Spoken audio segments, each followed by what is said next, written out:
Egg শাকশুকা এই রেসিপিটা Sunday special lunch থালিতে বানিয়ে নিলাম। ডিমের এই রেসিপিটা বানানোও খুব সহজ আর খেতে তো অসাধারণ লাগে।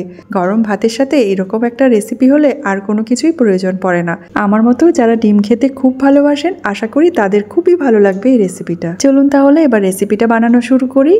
এখানে আমি নিয়ে নিয়েছি 4টে ডিম আর নিয়েছি 3টে ছোট সাইজের পেঁয়াজ আর 2টো টমেটো আর আদা রসুন আর কাঁচা লঙ্কা। তো টমেটোটা এখানে একটু বেশি ব্যবহার করতে হবে এই রান্নাটাতে, তো সেই কারণে আমি এখানে নিয়েছি 2টো বড় সাইজের টমেটো। আর টমেটোগুলো একটু লাল হলে বেশি ভালো হয়। তো টমেটোটাকে কুচি করে নিলাম আর আমি এখানে পেঁয়াজটাকেও কুচি করে নিলাম। 3টে ছোট সাইজের পেঁয়াজ নিয়েছি আর পেঁয়াজ কুচি করে ফেলেছি। এবার আদা রসুন ভালো করে ছোট ছোট করে টুকরো করে নিলাম। মিক্সির জারের মধ্যে আমি দিয়ে দিলাম টমেটো, আদা রসুন আর দিয়ে দিলাম কয়েকটা কাঁচা লঙ্কা। আজকে এই রান্নাটা আমি কাঁচা লঙ্কা দিয়েই করব, কারণ টমেটোটার কালারটা বেশ সুন্দর, একেবারে লাল কালার। তো সেই কারণে আর কাশ্মীরি লঙ্কার গুঁড়ো না দিলেও চলবে। কড়াইতে সাদা তেলটা গরম করে নিয়েছি আর এখানে দিয়েছি গোটা গরম মশলা আর গোটা জিরে ফোড়ন। কুচিয়ে রাখা পেঁয়াজটাও দিয়ে দিলাম আর একই সাথে দিয়ে দিলাম স্বাদ মতো নুন। নুনটা দেওয়ার পরে পেঁয়াজটাকে একটু লাল করে ভেজে নিতে হবে। পেঁয়াজটা যখন একটু লাল করে ভাজা হয়ে যাবে তখন বেটে রাখা মশলাটাও আমি দিয়ে দেবো। মিডিয়াম আঁচে টমেটো আদা রসুন আর কাঁচা লঙ্কার যে পেস্টটা দিয়েছি সেটাকে খুব ভালো করে প্রথমে ভেজে নিতে হবে। ভালো করে বেশ ভাজা ভাজা হয়ে আসলে এর মধ্যে আমি এক এক করে গুঁড়ো মশলাগুলো দিয়ে দেবো। এখানে দিচ্ছি আমি হাফ চামচ করে জিরে গুঁড়ো, ধনে গুঁড়ো আর দিলাম সামান্য একটু হলুদ।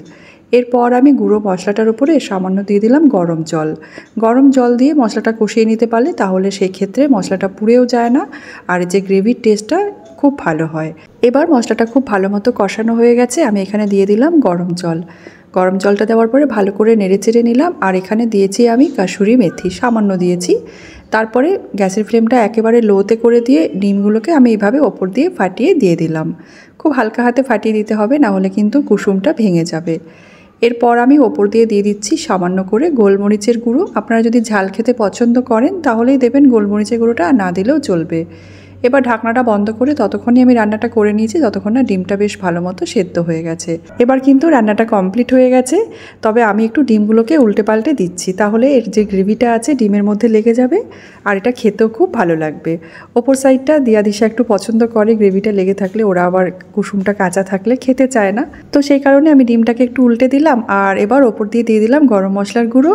ভালো করে নেড়েচেড়ে নিয়ে গ্যাসের ফ্লেমটা অফ করে দিয়ে সার্ভ করে নিলাম আমার আজকের রেসিপি এগ শাকশুকা। গরম ভাতের সাথে ডিমের এরকম একটা রেসিপি হলে আমার মনে হয় আর কিছুই প্রয়োজন পড়ে না। এর যে গ্রেভিটা এতটাই টেস্টি হয়, তো এই গ্রেভিটা দিয়েই কিন্তু ভাতটা এমনিই খেয়ে নেওয়া যায়। তার সাথে নিয়ে নিয়েছিলাম 2টো পেঁয়াজ আর কাঁচা লঙ্কা।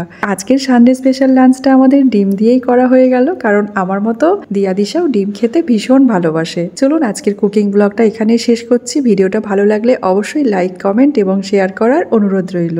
আমি কিন্তু প্রত্যেক দিন আপনাদের কমেন্টের অপেক্ষায় থাকি। আপনারা সবাই খুব ভালো থাকবেন, সুস্থ থাকবেন। দেখা হবে নেক্সট ব্লগে। ধন্যবাদ।